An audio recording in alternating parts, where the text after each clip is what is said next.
Il avait commencé la dernière campagne électorale avec de grandes promesses, un slogan fort, Bibi ou moi, et des sondages en sa faveur. Mais au final, après une campagne qui s'est avérée désastreuse, le 9 avril, le parti travailliste s'écroule en réalisant le plus bas score de son histoire. Seulement 6 sièges à la Knesset. Aujourd'hui, le parti risque de disparaître. La descente aux enfers d'Avi Gabay n'a pas seulement été causée par son échec lors des dernières élections. Le président déchu du parti travailliste a enchaîné les erreurs. Et ce, dès le départ.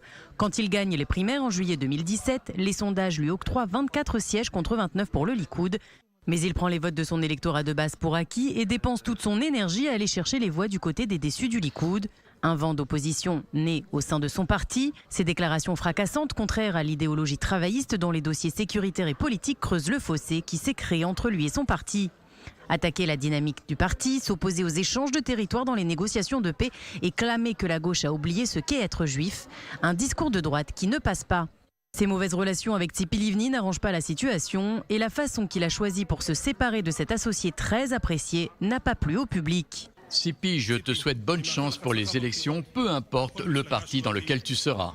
Avi Gabay a aussi été victime d'un contexte. Les élections ont tourné en duel bleu-blanc-Likoud. Son slogan « Bibi ou moi » a perdu toute sa crédibilité.